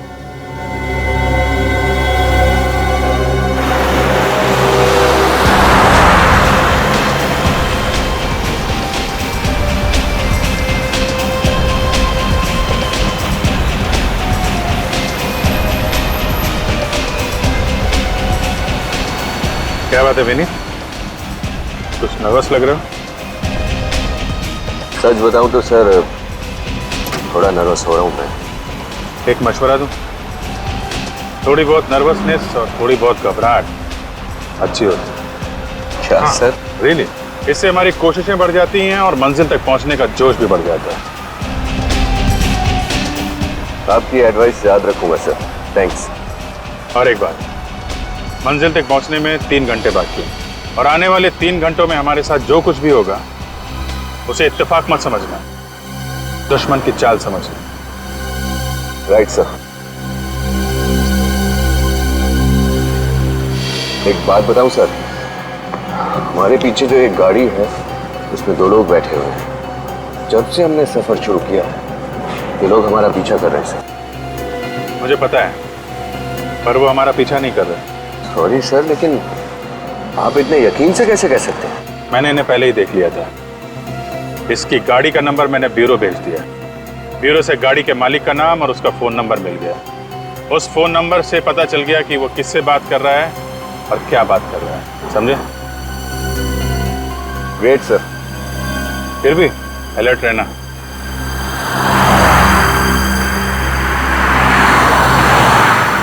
यही वो रूम है सर जहां वो दोनों ठहरे थे। कितने दिनों तक ठहरे थे दोनों यहाँ? ये दोनों परसों ही आए थे और सिर्फ कुछ ही घंटों के लिए यहाँ रुके थे। मुझे तो बहुत डर लग रहा है सर। डर? किस बात का डर? सर यही कि मैंने आप लोगों की मदद तो कर दी है, लेकिन अब मुझे डर है कि अगर ये लोग वाकई में आतंकवादी हैं तो मुझे भी जान से मार डालेंगे। देखिए मिस्टर ऋषि, आप बिल्कुल निश्चिंत हो जाइए, आपको कुछ नहीं होगा। फिलहाल तो हमें ये पता लगाना है कि वो आदमी कौन थे और किसके कहने पे काम कर रहे थे। और अगर आप हमें अपना पूरा कोऑपरेशन देंगे तो हम उन्हें जल्द से जल्द पकड़ पाएंगे। मैं तो पूरा कोऑपरेशन दूंगा, इसलिए जैसे ही हमने इन दोनों की फोटो देखी हमने तुरंत ये कमरा सील कर दिया था और यहाँ तक हमने किसी भी चीज को हाथ तक नहीं लगाया। तलाशी लो, जरूर कोई ना कोई सबूत हाथ लगेगा। मिस्टर ऋषि, आपके स्टाफ का जो आदमी यहाँ खाना पानी वगैरह लेकर आया था, जरा उसे बुलाइए। जी सर। हेलो सुधीर, हाँ रूम नंबर 208 की पर्सनल रूम सर्विस में जो स्टाफ था उसको यहाँ भेजो। अच्छा ऋषि जी, परसों इन दोनों के अलावा इनके साथ कुछ और लोगों ने भी चेक इन किया था? नहीं सर, सिर्फ यही दोनों लोग साथ में थे। सिर्फ यही एक कमरा बुक किया था या कोई और कमरा भी बुक किया था किसी और के लिए? नहीं सर, सिर्फ उन्होंने यही रूम बुक किया था। कुछ समझ नहीं आ रहा। अगर सिर्फ यही दो लोग इस होटल में ठहरे थे तो उनके बाकी साथी कहाँ थे? हो सकता है सर कि बाकी के साथी किसी और होटल में रह रहे हो ताकि इन पे किसी को शक ना हो और सब साथ में ना पकड़े जाए। ये भी हो सकता है। सर बाथरूम में तो कोई सबूत नहीं मिला। मेरे हाथ भी कुछ नहीं लगा। लगता है जाने से पहले वो लोग सब कुछ साफ करके गए। यस सर, ये है राजू जो इस फ्लोर की रूम सर्विस संभालता है। अच्छा राजू, परसों इस कमरे में दो लोग ठहरे थे, उनके बारे में जो कुछ भी तुम्हें पता है सब हमें बताओ। पहले तो वे लोग मुझे बहुत शांत स्वभाव के और काफी अच्छे लोग लगे सर। वे लोग ज्यादा बात भी नहीं करते थे और सर उन्होंने मुझे अच्छी टिप भी दी थी। पहले मतलब कि बाद में उनका बर्ताव कुछ अलग था? हाँ सर, बाद में वो लोग काफी टेंशन में आ गए थे सर। टेंशन? हाँ सर, मैं उन लोग के लिए खाना लेकर आया तभी किसी का फोन आ गया सर। सर वो लंबे वाले सर थे, वो बाहर चले गए फोन पे बात करने के लिए और जब वे अंदर लौटे पता नहीं सर उन्हें क्या हो गया। उन्हें फौरन अपने दोस्त को यहाँ से चलने के लिए कहा। सर उन लोगों ने खाना भी नहीं खाया, मुझे पैसे दिए और चले गए। अच्छा तुमने कुछ सुना था? वो किससे बात कर रहा था, क्या बात कर रहा था? नहीं सर। कितने बजे फोन आया था? सर करीब 9 बजे। 9 बजे। मिस्टर ऋषि, जब इन दोनों ने चेक इन किया था तो आपकी एंट्री रजिस्टर में इन्होंने अपना नंबर तो लिखा? Yes sir. गुड। फ्रेडी, इनसे नंबर ले लो, टेलीकॉम कंपनी को फोन करो और पता लगाओ ये फोन किसने किया था और कहां से।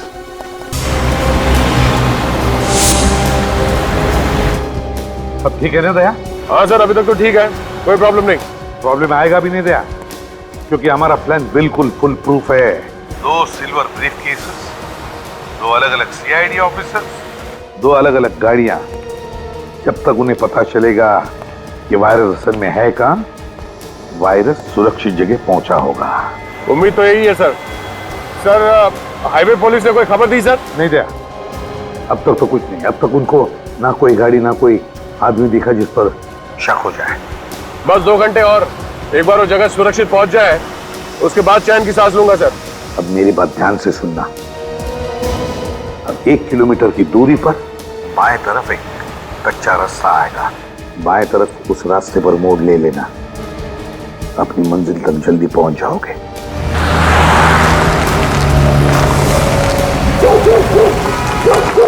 जरा गौर से देख के बताइए, ये दोनों आपके ढाबे पे आए थे? हेलो जी, बड़ाई मुश्किल सवाल पूछिया जी। अरे इधर तो सैकड़ों लोग डेली आंदे जांदे रहते हैं जी, किस किस का चेहरा याद रखूंगा जी। वैसे आप लोग कौन है जी? जी हम लोग सीआईडी से। अच्छा ये याद करके बताइए कि परसों रात 9 बजे के आसपास आपका फोन किसी ने इस्तेमाल किया था फोन करने के लिए? हेलो जी सर जी, इधर से तो 50 लोग डेली फोन करते हैं जी। अब कौन किस वक्त फोन कर गया है कैसे बता सकते हैं जी। अच्छा परसों रात कोई ऐसी बात हुई हो आपके ढाबे पे जो आपको अजीब लगी? अजीब? ओ हाँ सर जी, मैंने याद आया थी। वो परसों साडा रसोईया परमीत वो दाल मखनी बिच नमक डालना भूल गया। सारे ग्राहक चिल्ला रहे थे। वो कोने विच 4 बंदे बैठे थे सर जी, वो चुपचाप खाना खा रहे थे सर जी। उन्होंने तो जो भी नहीं किया सर जी। तो कोई और बात आपको याद हो, जैसे कि किस तरह के कपड़े पहने थे उन्होंने, किस गाड़ी से आए थे? ओ हाँ सर जी, वो सफेद कलर की जीप में आए थे सर जी। जीप का नंबर क्या देखा आपने? नंबर तो याद नहीं सर जी, पर वो जीप में बैठने से पहले मोहन से गल कर रहे थे जी। मोहन? ये मोहन कौन है? हाँ, मोहन वो साडा यार है जी, पेशे से ट्रक ड्राइवर है। वैसे ये ट्रक ड्राइवर मिलेगा कहाँ? कहाँ मिलेगा क्या सर जी, वो तो यही खाना खा रहा है सर जी। ओ मोहन, ओ मोहन, ओ यहीं पे तो था जी, अभी किधर गया? ओए मोहन, मोहन, अरे जी गाड़ी तो थी ये, पता नहीं कहाँ गया। ओ मोहन, ओए मोहन, ओए मोहन, ओ मोहन, ओए, ओ मोहन, ओए, और मोहन हाथ धो रहा सी, मिल लो।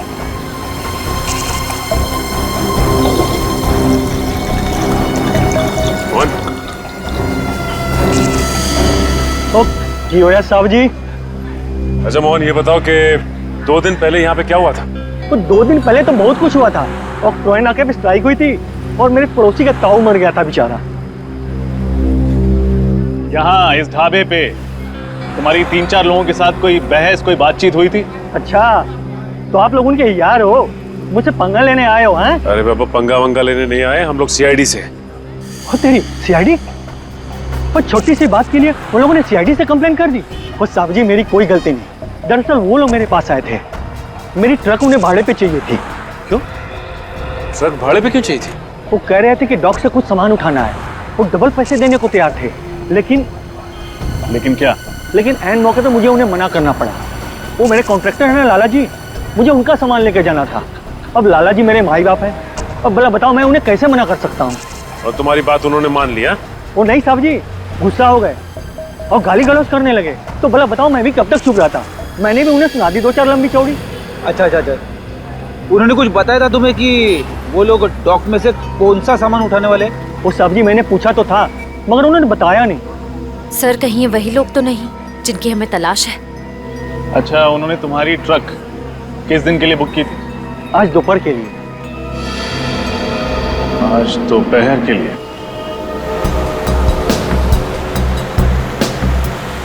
बस दया, आधे घंटे में अपनी मंजिल तक पहुंच जाएंगे।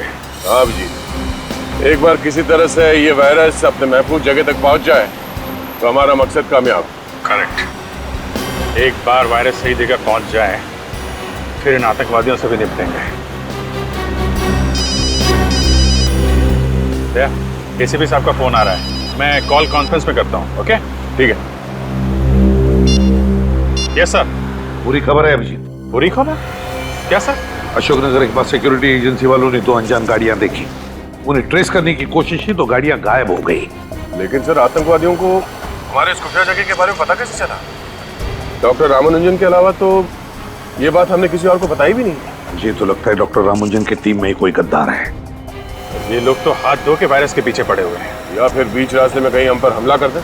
हो सकता है, इसीलिए प्लान चेंज करते हैं, कहीं और चले जाते हैं। कहाँ जाना है? कालापुर। कालापुर? लेकिन सर, इसमें और भी खतरा हो सकता है। नामुमकिन, नामुमकिन। इस बार हम कहाँ जाएंगे, कहाँ ठहरेंगे, किस रास्ते से जाएंगे, किसी को भी नहीं बताएंगे, इस डॉक्टर रामानुजन को भी नहीं। सर, कालापुर तो 300 किलोमीटर की दूरी पे है, वहां पहुंचते पहुंचते तो अंधेरा हो जाएगा। मुझे पता है अभिजीत, इसीलिए बीच रास्ते में किसी सुरक्षित जगह पर रुक जाना। मुझे तुम दोनों पर पूरा विश्वास है, ठीक है? Good luck.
सीआईडी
बोल, गवर्नमेंट बिल्डिंग पे हमला क्यों किया तूने? बोल। Government building? कौन सी गवर्नमेंट बिल्डिंग? आप लोग क्या कह रहे हैं? मेरी कुछ समझ में नहीं आ रहा। इधर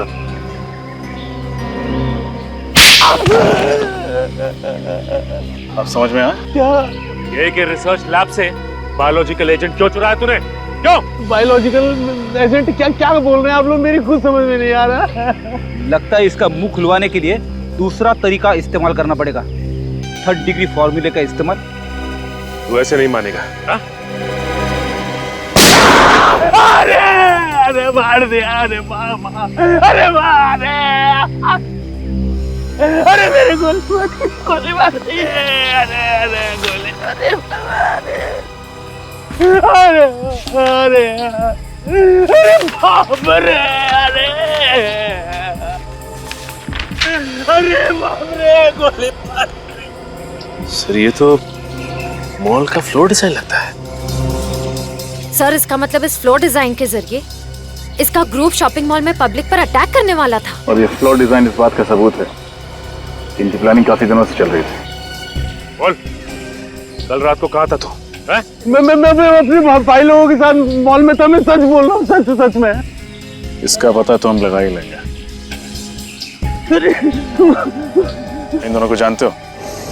हाँ पहचानता हूँ, लेकिन ये लोग अब मेरी गैंग में नहीं है। ये लोग अब मेरी गैंग में नहीं है, सच में। तो क्या परसों ढाबे पे इन दोनों को लस्सी पिलाने के लिए बुलाया था तुमने? नहीं, वो वापस अपनी गैंग में शामिल करने का ऑफर देने के लिए बुलाया था, लेकिन ये लोग नहीं आए। सच बोल रहा हूँ। हाँ सर, सच तो बोल रहा है ये। वो दोनों तो आए नहीं थे ना ढाबे पर। समझ में नहीं आ रहा। अगर जसवंत और उसकी गैंग ने उस गवर्नमेंट बिल्डिंग पर हमला नहीं किया तो फिर वो लोग कौन थे?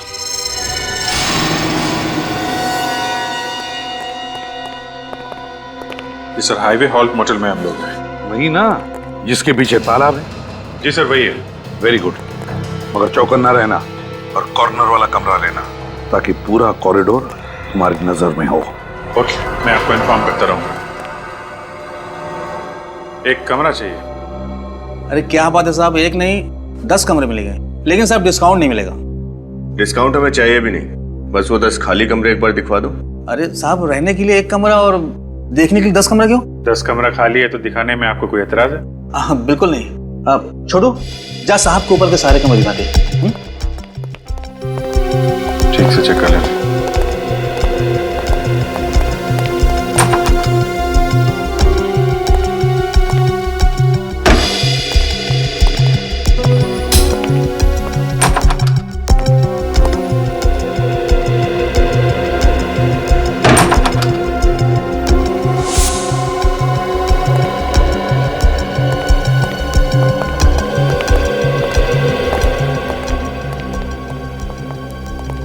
रूम तो सारे अच्छे हैं सर।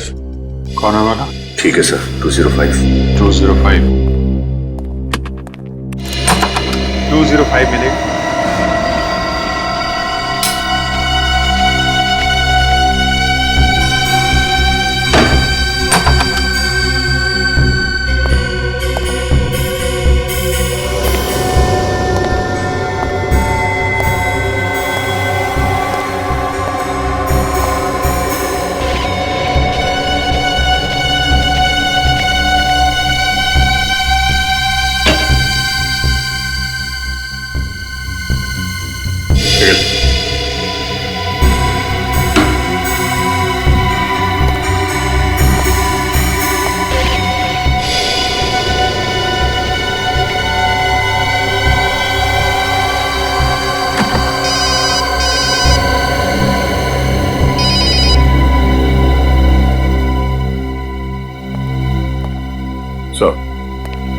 वेलकम इन में चेक इन कर लिया सर। पूरा मोटेल मैंने ठीक तरह से चेक कर लिया। कोई प्रॉब्लम नहीं है सर। गुड। वैसे दया, तुम्हें और अभिजीत को कुछ बोलने की जरूरत नहीं, फिर भी चौकन्ना रहना। हाँ सर, अभिजीत से बात हुई? हाँ, अभिजीत से बात हुई। वो हाईवे हॉल्ट मोटेल में रुका हुआ है। वहां के आसपास के सारे चेकनाकों को मैंने इत्तला किया है कि वो चौकन्ना रहे। ठीक है सर। या ओके।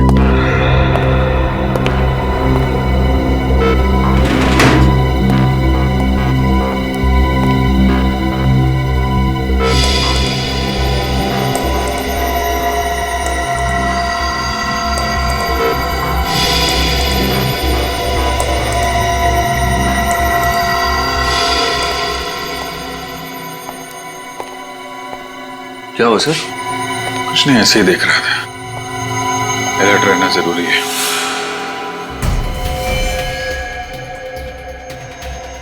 क्या हुआ सर? कुछ गड़बड़ है? नीचे गाड़ी खड़ी है।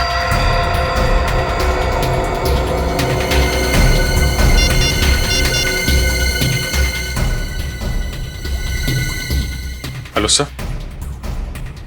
सर, होटल के नीचे एक गाड़ी खड़ी है, उस पे कुछ लोग बैठे हैं। लगता है हम पे नजर रख रहे हैं।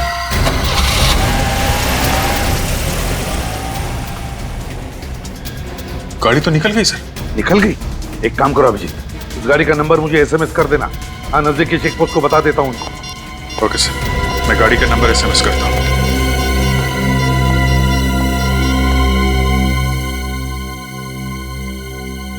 सर, लगता है आज तो पूरी रात जागना पड़ेगा।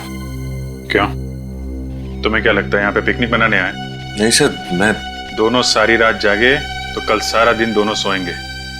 मतलब सर? अरे यार, बारी बारी से पहरा देते हैं। तुम अभी सो जाओ। सर, तुम्हारे पास सिर्फ 1 घंटा है। Good night.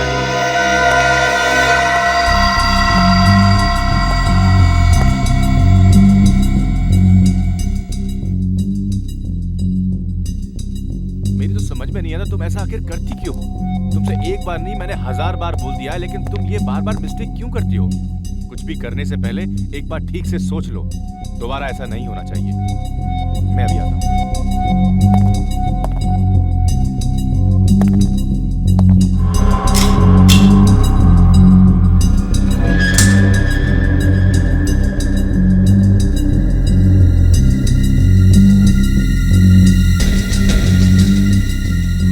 रमेश, सुनो मेरी बात, प्लीज अंदर चलो। आगे से ऐसा कभी नहीं होगा।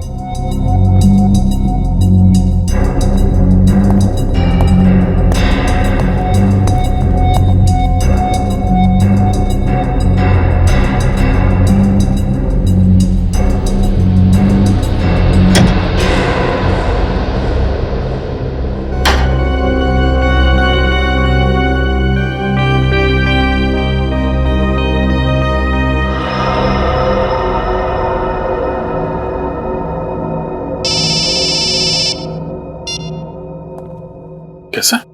अभिजीत, जिस गाड़ी का नंबर तुमने मुझे एसएमएस किया था ना, वो गाड़ी चेक पोस्ट से गई नहीं अब तक। गाड़ी चेकनाके पे नहीं पहुंची? सर, आधा घंटा हो गया इन लोगों के यहाँ से निकले हुए।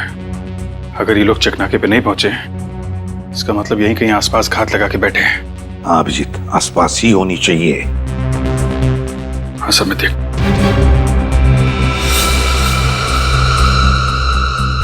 ठीक है सर, फिर मैं सो जाता हूँ। विनीत तो कब का सो गया सर। नींद तो मुझे भी आ रही है। ठीक है, आराम करो। हाँ? जी सर, जी sir. Okay, good night sir, good night.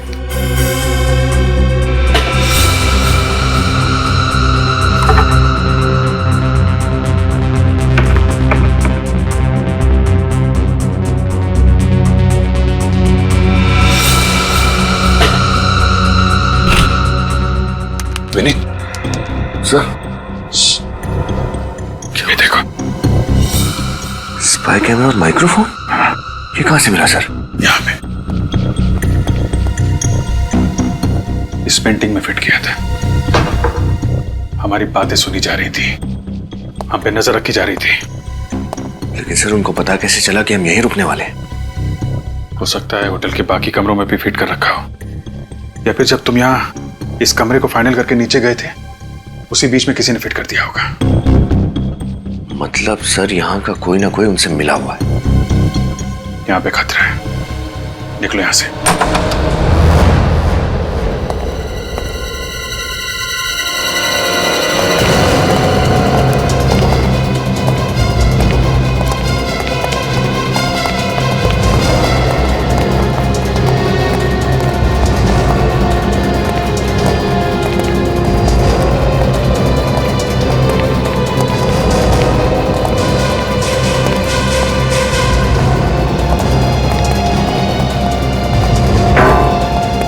Reception वाला कहाँ चला गया?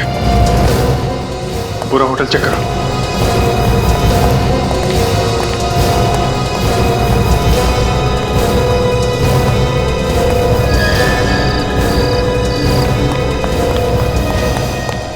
सर कोई नहीं है, यहाँ तक कि होटल का स्टाफ भी गायब है। पूरा होटल खाली? फंसाने के लिए जाल बिछा रखा है। इसी भी साहब को बताना पड़ेगा। हाँ अभिजीत सर हम लोग ये होटल छोड़ रहे हैं। सर यहाँ पे बहुत बड़ी गड़बड़ है। रूम के अंदर कैमरे और माइक्रोफोन लगा रखे थे।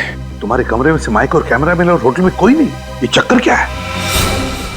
अरे ये क्या हुआ अभिजीत? लाइट चली गई है सर। अभिजीत सर मैं आपको बाद में फोन करता हूँ, यहाँ फायरिंग हो रही है। ठीक है, लेकिन मुझे बताते रहना और संभल के, समझे? हाँ मैं दया को फोन करता हूँ।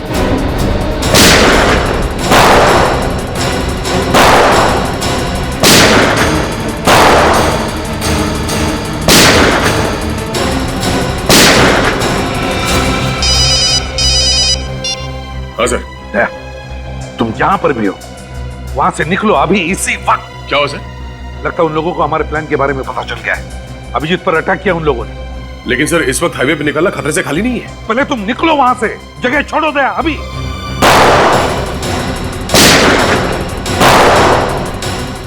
सर मेरी गोलियां खत्म होने वाली सर।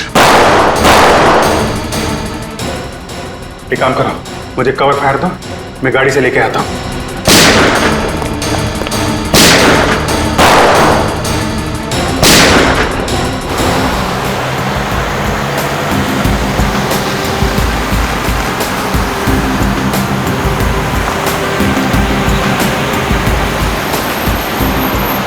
अभी तक तो कुछ नहीं सर, सब ठीक है। एक मिनट।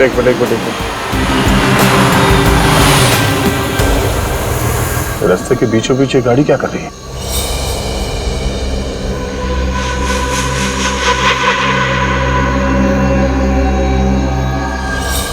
लेकिन ज्यादा को बात क्या? नहीं सर, वो एक गाड़ी खड़ी है रास्ते के बीच में, शायद खराब हुई हो, पता नहीं। हम लोग पहुंच जाएंगे सर, करीब एक आधे घंटे में पहुंचना चाहिए। सर फायरिंग हो रही है, लगता है ट्रैप है सर।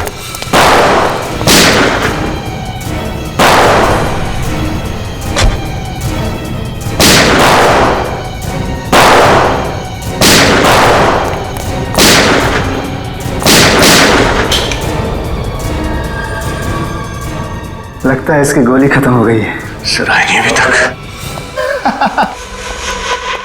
अरे अब खाली पिस्तौल से क्या होली खेलेगा तू? चल बाहर निकल, वरना तेरे सीने से तेरा कलेजा बाहर कर दूंगा।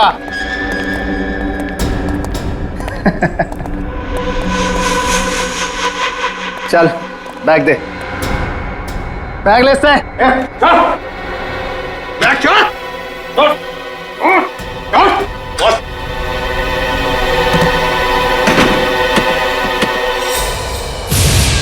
बैग तो खाली है, मगर ये गन खाली नहीं है।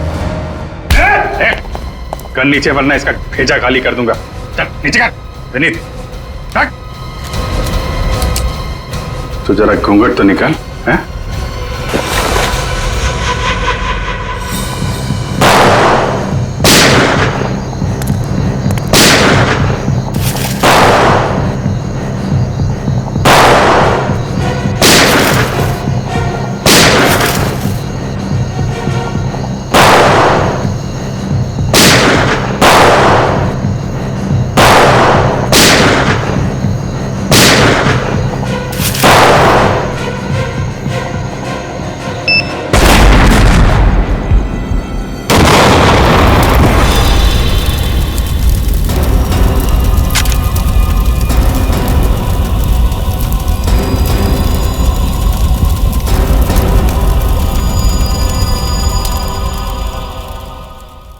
इस तरह के और भी एपिसोड देखने के लिए हमारे चैनल को सब्सक्राइब करें और बेल आइकन दबाना ना भूलें।